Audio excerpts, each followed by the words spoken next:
मंगोलपुरी में एक जघन्य वारदात में एक चाकूबाजी की घटना में दो दोस्तों के ऊपर हमला हुआ, जिसमें से एक संजय नामक जो शख्स है उसकी घटनास्थल पर ही मौत हो गई। यहाँ गतिविधि बहुत ज़्यादा होती है। इस मंडन डेयरी वाले रोड पे आप देख लो, दुनिया भर के दारू पीते मिलेंगे। इनके लिए कानून बने हुए हैं।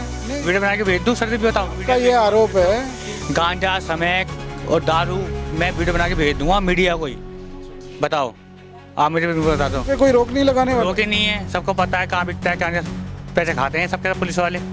नशे के लिए तो इधर उधर हाथ पैर मारते हैं। बच्चे को देखो 400-500 रुपये वो सब करेगा तुम्हारे लिए। मतलब 400-500 रुपए के लिए किसी को चक्कू भी मार देंगे? और क्या? बहुत बुरा हाल है इस टाइम पे, नशे की तादाद में बहुत बुरा हाल है। तो अगर उन्हें नशे के लिए नहीं मिला तो कुछ भी कर गुजरेंगे। कर सकते हैं वो। तो ये चीज़ चल रही है, देखो ये चीज़ सर 400-500 नशा नहीं मिला, स्मैक नहीं मिली तो छीन पेटी करते हैं। 500 रुपए के लिए किसी का भी खून कर दो। हाँ, चाकू मार देंगे। उन्हें नशा चाहिए, अपना स्मैक चाहिए, छीन झपटी चाहिए, उन्हें अपना पूरा नशा करना है। इसके बारे में क्या कहें, यहाँ पर ये रात में ही बैठा हुआ था और फिर 1 बजे, पौने 1 बजे करीब आया है तो आकर कह रहा है कि मेरे चक्कू लग गया है। मैं किसने मारा तुझे, तो नाम नहीं बताया उसने, किसने मारा किसने नहीं, और कह रहा है पहले मेरे को पीटा है और फिर चक्कू मारा है। बताइए, 18-19 साल के बच्चे चक्कू ले लेकर घूमते हैं यूँ ही। अभी कुछ दिन पहले भी हुआ है यहाँ पर, बता रहे हैं। तो ऐसे जाने लग गए तो फिर क्या होगा? यहाँ देखिए 10 में से 9 जो क्राइम हो रहे हैं ना जी, वो नाबालिग कर रहे हैं। चक्कू किसी को भी मार देते हैं। हाँ, छोटे छोटे बच्चे होते हैं, वो चक्कू लेकर घूम रहे होते हैं। तो आप खुद ही जब बिना किसी बात के किसी को मार दिया, वो तो बैठे हुए थे चुपचाप से, अपने आप टहल रहे थे, खाना खाकर गया था। तो आपको लगता है मतलब यहाँ कोई आम जनता भी सुरक्षित नहीं है? कोई सुरक्षित नहीं है, कितने तो यहाँ से बेचकर चले गए इसी कारण। नमस्कार दोस्तों, मैं हूँ वीरेंद्र गुप्ता, आप देख रहे हैं सनसनी रिपोर्टर। हमारी मौजूदगी इस समय मंगोलपुरी में है।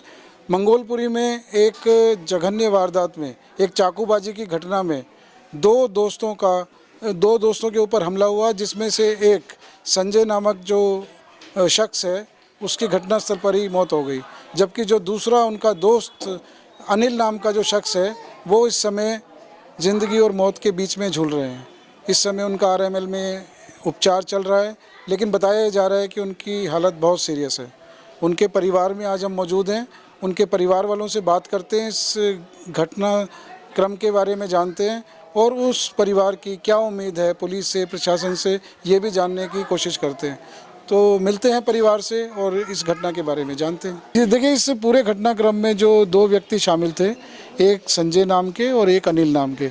अनिल का जैसा कि बताया जा रहा है गंभीर अवस्था में है, जबकि संजय को बचाया नहीं जा सका है और उसने दम तोड़ दिया है।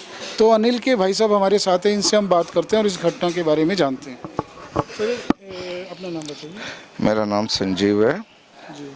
अच्छा, ये जो पूरी घटना हुई इसके बारे में आपको तो क्या पता था जी। ना हमें पता था। वो तो किसी ने कहा कि वो वहाँ पे झगड़ा हो रहा है, लड़ाई वहाँ पे वो पड़े हैं। मेरे को 12 से लेके ये 12:30 पौने 1 बजे मेरे पास घर में घुसा। अच्छा। तो हम कुंडी नहीं खोले, मैं जा बाहर ही घूम तू, क्योंकि तू परेशान कर रहा है। तो वो जब हमने कुंडी खोली, अंदर घुसाया, तो वो छोटे वाले भाव कह रही, जेठ जी इसके खून निकल रहा है। मैंने कहा अच्छा। मैं ऊपर देखा, जाके मैंने दिखाई हो। फिर मैं नीचे लेके से उतरा, सीधा मैं 112 पे कॉल करने के लिए जैसे गली में उतरा तो सामने देखा हमारे भतीजी है, वो भी अच्छा। वो रो रही थी। एक भूमि हमारी भतीजी है, वो रो रही थी। मैंने क्या हुआ भूमि, कैसे रो रही तेरी मम्मी? मुझे जब कुछ भी आइडिया नहीं था कि वहाँ पे भी कुछ हुआ है। मैं शायद मिर्ची के साथ ही हुआ है। तो जब मैंने उस लड़के से पूछा कि कालू चाचा को मार गए, संजय को, हम प्यार से उसे कालू कहते हैं, जो जिसकी हमारे जो छोटे भाई की डेथ हुई है अभी, उसे हम प्यार से कालू कहते हैं। कहे कालू चाचा की चोट लग गई है। मैंने कहा चल देखते, बाहर जाके देखा, वो on the spot death.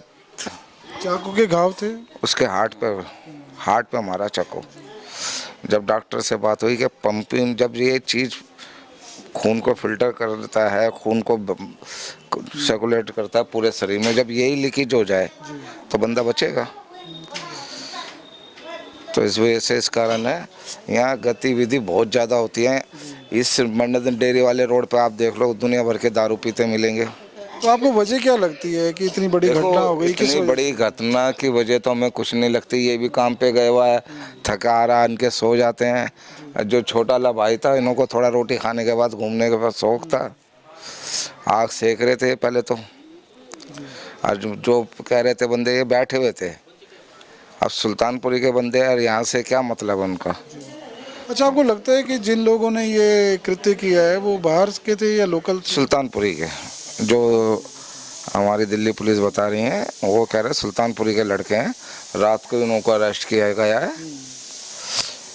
SHO साहब ने वो कह रहे रात को अरेस्ट कर दिया, गाड़ी आ गई है। नहीं, आपको पुलिस ने अभी तक क्या सूचना दी? देखो जी, मैं तो पूरी रात हॉस्पिटल में धक्के खा के आया हूँ।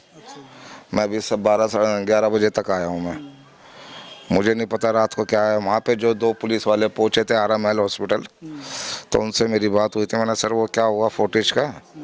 कह रहा हाँ, वो लड़के आ गए कैमरे में और उनकी गाड़ी भी आ गई है। हमारी टीम निकल चुकी है पकड़ने के लिए।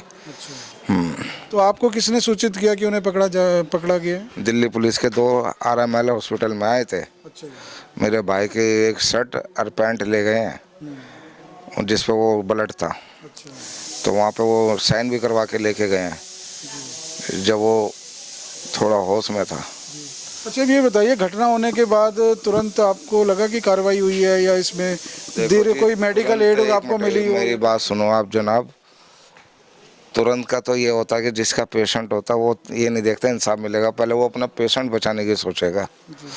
मैं सीधा संजय गांधी से सीधा RML ही गया हूँ। मुझे नहीं पता दिल्ली पुलिस क्या कर रही है, मुझे ये नहीं पता। सब अपने ईमानदारी से काम करने की, आप भी ईमानदारी से काम करोगे, मैं भी ईमानदारी से काम होगा, जब भी होता है। हम अपने पेशेंट को संजय गांधी से सीधा RML हॉस्पिटल ले गए हैं।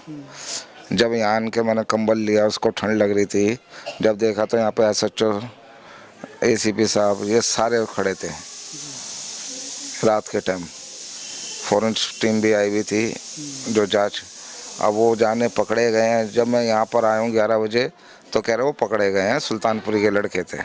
सुल्तानपुर मुझे लगती है किस वजह से बढ़ते जा रहे हैं? नशाखोरी नशाखोरी है, समय ज़्यादा तो नशा मिल रहा है, सब मिल नशाखोरी की वजह से है। नशाखोरी है, नशा समय मिल रहा है ज़्यादा, सबको, यहाँ पर सब क्योंकि शरीफ गांजा ले लो, बंदा दारू पी लो, सब इन मिल चीज़ों रहा से है। बस सब कुछ है। घर मिल रहा है, और घर मिल रहा है। मैं दिखा दूँ आपको? नहीं, अगर घर घर मिल रहा है तो इनके लिए तो देखिए खुलेआम तो ये चीजें बेची नहीं जा सकती। इनके लिए कानून बने हुए हैं। वीडियो बना के भेज दूँ? सर भी बताऊँ? का ये आरोप है। गांजा, स्मैक और दारू मैं वीडियो बना के भेज दूंगा मीडिया को ही। बताओ, आप मुझे बता दो। पे कोई रोक नहीं लगाने वाला? रोक ही नहीं है, सबको पता है कहाँ बिकता है, क्या पैसे खाते हैं सबके सब पुलिस वाले।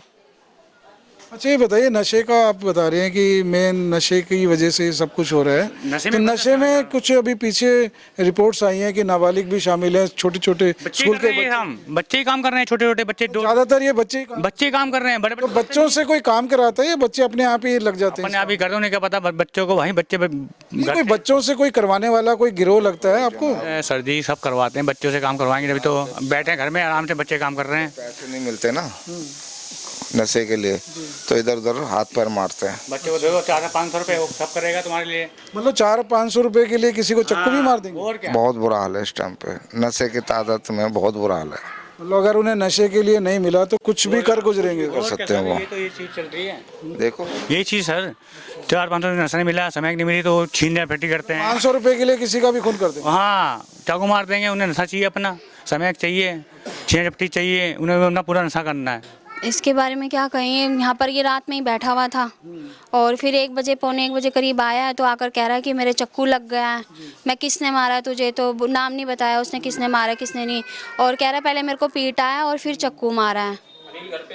हाँ, अनिल घर पे मतलब ये जो सारा कुछ हुआ उसके बाद सीधा अनिल घर पे आया? हाँ, सीधा घर पे ही आया। घर पे आने के बाद ये तीसरी पे अपने आप से चला गया, तो हम ऊपर गए हैं तो ज़्यादा लग तीसरी रहा था। मंजिल तक ये चढ़ के अपने चला? आप से गया है, फिर बाद में हम उतार कर लाए हैं, तो यहाँ से फिर हम इसको संजय गांधी में ले गए हैं। संजय गांधी वालों ने फिर रेफर कर दिया था उसको दूसरे हॉस्पिटल में। हॉस्पिटल आप ही लेके, आपका परिवार ही लेकर? हाँ, परिवार ही लेकर। नहीं, कुछ नहीं बताया उसने, बस यही बोला मेरे चक्कू लग गया है। बस उसके बाद फिर वो बताने की हालत में नहीं था या क्या हुआ? नहीं, बयान कुछ दिया हो? बयान वगैरह उसने कुछ नहीं दिया, बस यही बताया कि मेरे चक्कू मार दिया है। और उसके साथ का एक और था, वो तो मर ही गया। हाँ, वो तो संजय जो इनका दोस्त था हाँ, उसकी वो तो मर ही गया। हमें क्या पता, ये 18-19 साल के बच्चे चक्कू ले लेकर घूमते हैं यूं ही। अभी कुछ दिन पहले भी हुआ है यहाँ पर, बता रहे हैं। तो ऐसे जाने लग गए तो फिर क्या होगा? यहाँ देखिए 10 में से 9 जो क्राइम हो रहे हैं ना जी, वो नाबालिग नाबालिग कर रहे हैं, नाबालिग चक्कू किसी को भी मार देते हैं। हाँ, छोटे छोटे बच्चे होते हैं, वो चक्कू लेकर घूम रहे होते हैं। तो आपको क्या वजह लगती है इस तरह की घटनाएं क्यों हो रही हैं? ये क्या अब हम क्या कह सकते हैं क्या वजह पुलिस इसमें आप बता रहे हैं कि कोई कार्रवाई नहीं कर रही है ही है? नहीं, कोई कार्रवाई कुछ अभी तक पकड़ा ही नहीं गया, कोई सबूत ही नहीं दिया उन्होंने, हमने कहाँ से थे कहाँ के नहीं थे कुछ नहीं बाद में तो ये बताया। बता रहे हैं कि जो ये क्राइम करने वाले हैं बाहर के लोग थे। हाँ, बाहर के ही थे, कोई कह रहा सुल्तानपुरी के थे, कोई कह रहा कहीं और के थे। अब हम क्या कहें? बिना किसी बात के किसी को मार देना, तो आपको लगता है कि यहाँ जो आम जनता है वो भी सुरक्षित है? हाँ, अब सोचो आप खुद ही, जब बिना किसी बात के किसी को मार दिया, वो तो बैठे हुए थे चुपचाप से, अपने आप टहल रहे थे, खाना खाकर गया था। तो आपको लगता है मतलब यहाँ कोई आम जनता भी सुरक्षित नहीं है? घूमने कोई सुरक्षित नहीं है, कितने तो यहाँ से भेज कर चले गए इसी कारण। हाँ, तो अब आप क्या कहना चाहेंगे कि अगर इस क्या तरह कह की सकते हैं? पुलिस से आप क्या मांग करेंगे, आप प्रशासन से क्या चाहेंगे न्याय के हम मांग करेंगे यहाँ के ये ठेके बंद हो जाएं। यहाँ हमारे बच्चों से आकर पूछते हैं यहाँ गांजा कहाँ बिकता है, यहाँ दारू कहाँ बिकती है। तो सबको पता है यहाँ क्या बिकता है। हाँ, तो दर्शकों, जैसा कि आपने देखा कि ये इतनी दुर्भाग्यपूर्ण घटना इस समय जो मंगोलपुरी में हुई है, दोनों परिवारों के जो उनके जो भाई हैं उनके हमारे साथ हैं, संजय के भाई भी हैं और अनिल के भाई भी हैं। जैसा कि आपको पता ही है, इस घटना में अनिल इस समय ज़िंदगी और मौत की लड़ाई लड़ रहा है, अस्पताल में उसका उपचार चल रहा है, जबकि संजय की घटनास्थल पर ही मौत हो गई है। अब अनिल के जो भाई साहब हैं, इनसे हमने बात की है, इनको लगता है कि देखिए कानून की व्यवस्था यहाँ बहुत ख़राब है। सुल्तानपुरी हो गया, मंगोलपुरी हो गया, इन क्षेत्रों में दिन दहाड़े कुछ भी बड़े से बड़ा कांड हो जाता है। और चाकूबाजी की घटनाएं तो यहाँ बड़े तो छोड़िए, छोटे छोटे जो नाबालिग हैं वो जेब में डालकर घूम रहे हैं। और ये आम बात हो गई है कि छोटे बच्चे, और क्राइम देखिए सभी तरह के हैं। नशे की लत यहाँ इतनी बढ़ चुकी है कि किसी भी तरह का क्राइम यहाँ हो जाता है। पब्लिक यहाँ त्रस्त है और उन्हें पुलिस से, प्रशासन से उम्मीद है कि इस तरह की घटनाओं पे कड़ी कार्रवाई की जाए और प्रशासन इसके बारे में संज्ञान ले। जो यहाँ के जनप्रतिनिधि हैं वो ये संज्ञान लेकर इनके मामलों को हल करें। आप इस मामले में क्या राय रखते हैं, अपनी कमेंट्स के माध्यम से हमें बताइए। फिर मिलेंगे इस मुद्दे पर। कैमरामैन चंदन के साथ मैं वीरेंद्र गुप्ता, सनसनी रिपोर्ट।